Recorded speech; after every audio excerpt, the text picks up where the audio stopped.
Did you know that every year the IRS quietly adjusts your tax brackets with inflation? Most people don't pay attention to that, but here's the thing. That simple adjustment could actually save you money if your income does not go up as fast as inflation does. But 2026 is not just another year. This is a different one because the one big beautiful bill, the OBBB, just reshaped how the tax code looks moving forward. Some provisions are expiring and others are locking in for good. And a few others are changing the way deductions, credits, and thresholds work. So before you start planning your 2026 tax strategy, you need to know what's changing and how these updates could affect your wallet, whether you're working or retired. Like my wallet will be affected when I go to the Colts playoff games, and I'm calling it now. Indiana Jones and Jonathan Taylor will bring home a trophy. I'm not being delusional. But anyway, let's kick this off with the standard deduction because this is where the money magic begins for most Americans. If you're like 90% of taxpayers out there, you take the standard deduction, and this is truly the first best tax break you're going to get. Think of the standard deduction as the amount of income the IRS agrees to consider non-taxable. This is your absolute baseline savings. If your income is below these numbers, your federal tax bill is effectively zero. Now,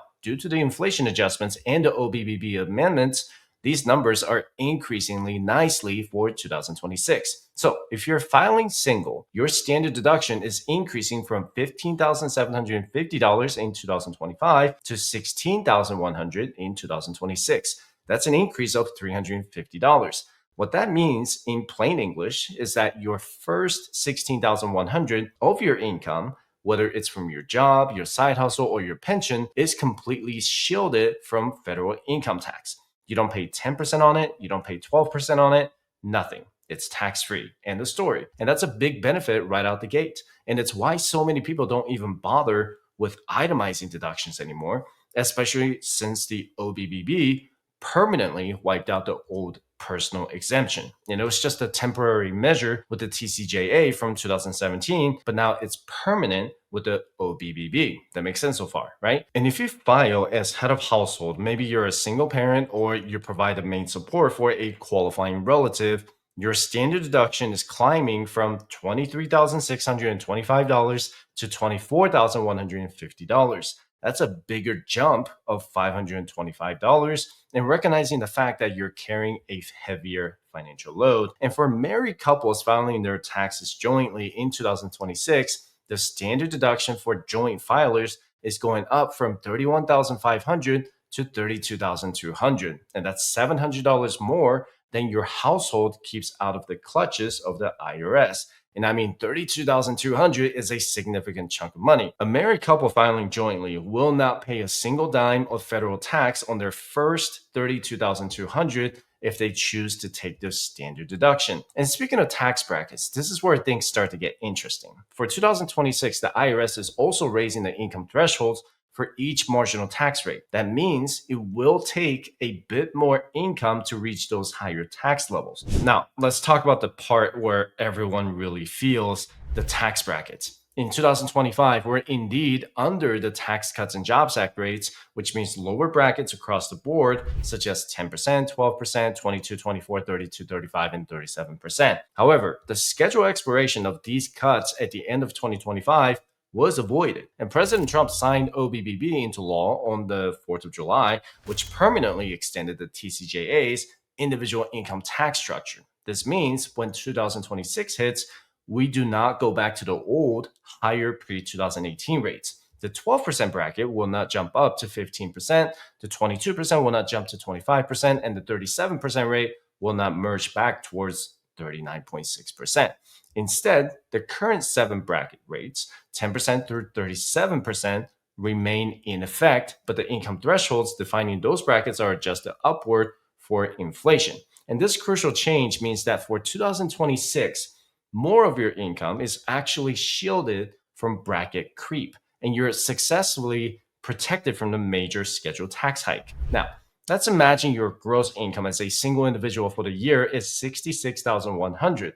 The very first thing you do is take the new bigger standard deduction for a single filer, which is $16,100. So $66,100 minus $16,100 gives you a taxable income of exactly $50,000. That's the number the IRS actually cares about. But how is that $50,000 taxed? Well, the first 12,400 of it is taxed at the lowest rate of 10%. That's a tax of $1,240 when you multiply 12,400 by 10%. Now, you have 37,600 left over from that $50,000 in taxable income. That remaining amount falls into the 12% tax bracket. So 12% of 37,600 is $4,512. And those two tax amounts together, 1,240 and 4,512, and your total federal income tax for the year is $5,752. So now, here are two important terms you should know. Your marginal tax rate is the rate you pay on your last dollar earned. In this case, your taxable income of $50,000 lands you in the 12% bracket. So your marginal rate is 12%. But you're not paying 12% on everything. Your effective tax rate is your actual real world tax rate. You find it by dividing your total tax, in this case, $5,752, by your total taxable income, which is $50,000. And that comes out to just 11.5%. See, it's always lower than your marginal rate because of that progressive tax system. Let me give you another scenario for my married couples. Let's say as a household, you bring in a gross income of $132,200. First, you get to subtract $32,200 standard deduction for joint filers. That brings your taxable income down to $100,000. Now, we fill the tax buckets. The first $24,800 of that $100,000 is taxed at 10%, which is $2,480. You have $75,200 left out of that $100,000, and all of that falls into the 12% bracket. So 12% of $75,200 is $9,024. That's a total of $11,504 in federal income tax you'll owe. So for a household with a taxable income of $100,000, your highest tax bracket, which is your marginal tax rate, is only 12%. Your total tax bill is $2,480 plus $9,024, which equals $11,504. And if you calculate your effective tax rate, $11,504 divided by $100,000, it comes out to that same 11.5%. This really shows how beneficial those lower brackets are. Now, not everything is getting a nice inflation adjustment, even with the OBBB making so many things permanent. Some numbers are just locked in. A big one is the child tax credit. For 2026, it's staying put at $2,200 per child. Now, you must understand the differences between a tax credit and a tax deduction. A tax deduction, like the standard deduction we just talked about, reduces the amount of your income that can be taxed. A credit is way more powerful because it's a dollar for dollar reduction of your actual tax bill. And let's say after all the math, you owe the IRS $5,000. If you have one child, that $2,200 credit smashes right into that bill. And suddenly you only owe $2,800. It's like a gift card from the government that's a direct benefit for families. So let's talk about the state and local tax deduction, also known as the SALT deduction, because a lot has changed here with the OBBB. For 2026, the new limit is getting a tiny inflation bump from $40,000 to $40,400. Now, let's be honest, 90% of Americans are just going to take the standard deduction because it's so high right now. It's simple, it's easy, but if you're in that other 10%, the people who can actually itemize more than the standard deduction of $32,200 for married couples or $16,100 for singles, then you get to play with this extra $40,400 in SALT deduction. And this is for people who pay a lot of money in mortgage interest, property taxes, sales taxes, or state income taxes. Your strategy here completely depends on where you live.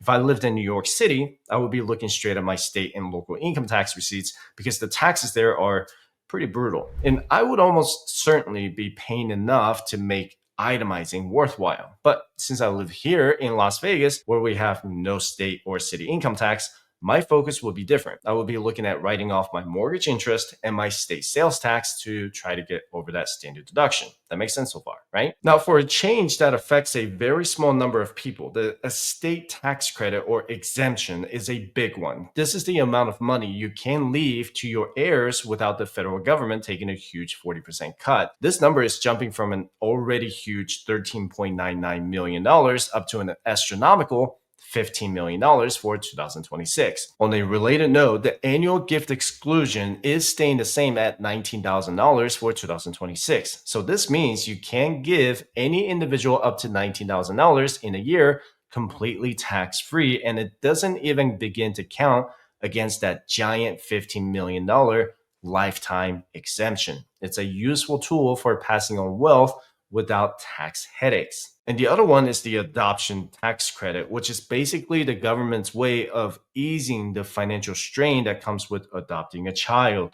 It helps offset qualified expenses like agency fees, court costs, travel, and other related expenses. For 2026, the maximum credit climbs to $17,670 per child, which is a nice boost compared to previous years. And here's the part that's really worth noting. $5,120 of that credit is refundable. What that means is that even if you don't owe any federal income tax, the IRS can still cut you a check for that amount. It's one of those rare cases where the tax code actually puts money back in your pocket, not just reduces what you owe. As for the Earned Income Tax Credit, or EITC, which is a major benefit for lower to moderate income working families, it's also getting an inflation boost. And the maximum credit for a family with 3 or more kids will be $8,231 in 2026. For those of you with a medical savings account, the limits are changing slightly. The minimum deductible for self-only coverage is going up to $2,900, and the maximum out-of-pocket is rising to $5,850. For family coverage, the annual deductible is not less than $5,850, up from $5,700 for 2025.